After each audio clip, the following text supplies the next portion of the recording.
Hi everyone, this is Martha. I'm a relationship counselor and clinical sexologist. In this video, I want to answer the question, who should initiate sex?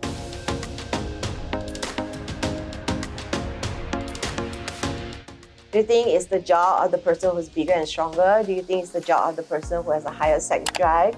Do you think that they should do it all of the time if they want it? And do you think that maybe you want it, but you just find it very difficult to express it and don't know how? So there are so many questions around it.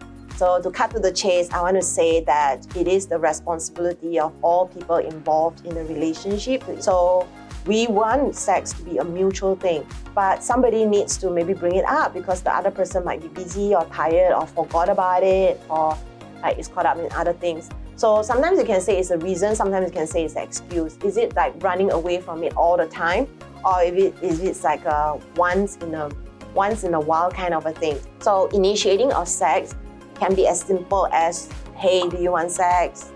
It could be more like hinting, like touching them, kissing their neck. Maybe every time I kiss your neck, I'm trying to tell you this.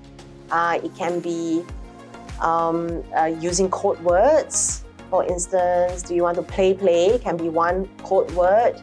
And you can have also secret code words so that you can say this outdoors or like in front of people, like the kids. For instance, every time you say Canon, it actually means something else, not the name of the camera. So yeah, come up with like little jokes or pet names so that both of you have your own secret language going on, so that it's not so direct, so that it's not so like in your face or not too intimidating. I do know of people who say, oh, every time they want to initiate and then they act all cute and girly, it's very like childish. So also get feedback from your partner about how do you feel about the way I have been initiating? Like, would you like me to initiate in a different way? A lot of them, they talk, but often they don't ask for feedback about the way that they are talking.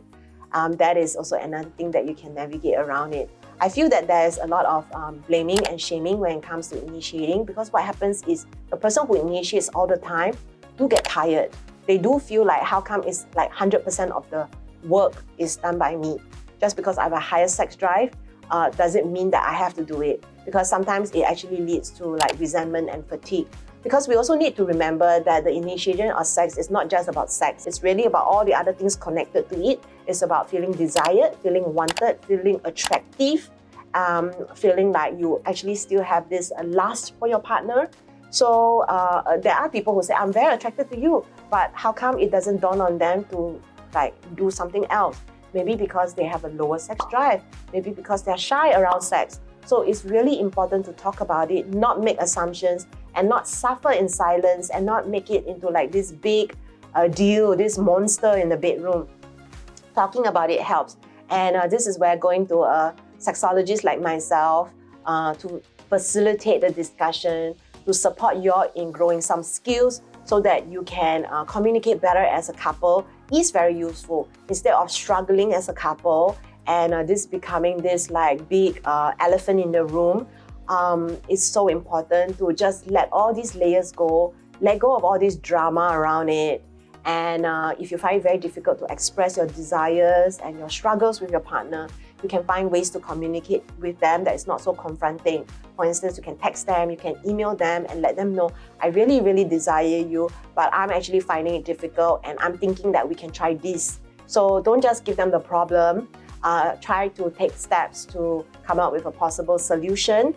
Try it out and see how it goes. You can also like brainstorm as a couple. So a lot of people with lower sex drive, they sometimes feel that they are always trying to keep up with the person with the higher sex drive. So this is when it's really important to understand sex is not just about just going through the motions. It's not about forcing yourself, not about having sex because you feel guilty.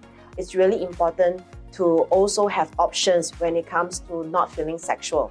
Options as in, maybe we don't do like penetrative sex today, maybe we do like a hand job or blow job instead. Maybe we do cuddling. So there are different ways to stay connected with each other so that it doesn't feel like this big task, this big chore, and you do it out of duty and then you develop resentment. What can happen sometimes is the body can shut down. So sometimes it's important to initiate when you do feel like it so that it gives your partner the feeling that it is reciprocated, that they are being appreciated, that you are making an effort, because it's less about the doing and more about the effort. So it's about stretching ourselves just a little bit so that we can show them that actually deep down, I do love you and I'm trying, I'm learning, and I'm expanding and extending myself. So with that, I hope I've given you a lot of food for thought when it comes to the dialogue around the initiation of sex. And I also like to suggest this, that you share this video with your partner so that both of you can talk about how you feel about what I've brought up and what you think you can implement in your relationship so that you can make it better and stronger. So this has been Martha doing this video for She the People TV. Subscribe to the YouTube channel and don't forget to hit the bell icon so that you don't miss any videos by us.